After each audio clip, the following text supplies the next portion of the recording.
project. Normally located along the bottom of the screen is a window for project and console tabs.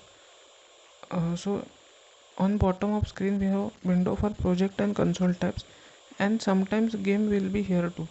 The project tab should be open by default and is where you can see all the individual files associated with your project. So in project uh, project tab we can see all individual files which are associated with a project. Right now your project only has one folder called assets, and in that folder is nothing. So when you don't do anything, we have only one folder called assets. This will be useful window as you work because it will allow you to find sprites that you have created with other software and rename or delete files that you need in your game. So this project window is frequently used. We can add objects in project window also. Console. Next to project tab is the console tab. This is where you can get information regarding the status of Unity and your app. So in console tab we are getting information about Unity and app. This will come in handy, but we won't need to worry about it for a little while. So keep project visible in front of it for now. So console tab is used for getting information regarding the status of our project or our app, that is it working or not. This will come in handy, but we won't need to worry about it. Hierarchy. Finally, one of the most important elements in UI is the hierarchy, which is almost always found on the left of the screen. So hierarchy is found on left on screen.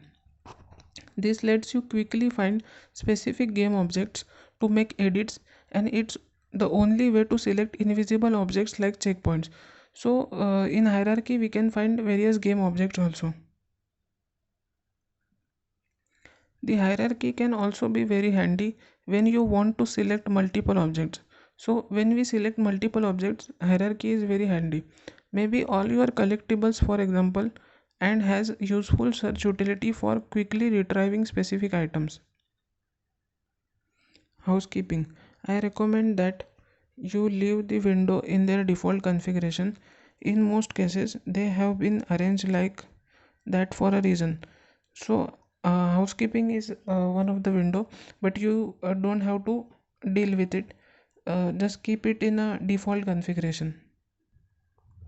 So keeping housekeeping in default configuration works, and it will make it easier for you to follow along with instructions in this book. But if you find the UI feels cramped or just don't like the way it is arranged at any point, you can hover the mouse pointer over any of the dividing lines to change the relative sizes. So you can change relative sizes of every sections. Now getting your toes wet with objects and scenes. That is enough theory. Time to get practical. To really understand how these windows work and what you need to get started, the best thing to do is to start building something. Now adding sprites. To get started then, let's begin by adding first game object, that is going to be simple 2D square. So we are adding a 2D square. Unlike working with 3D objects, there are no simple shapes for you to insert in 2D. That means any 2D object you introduce must be created first as sprites.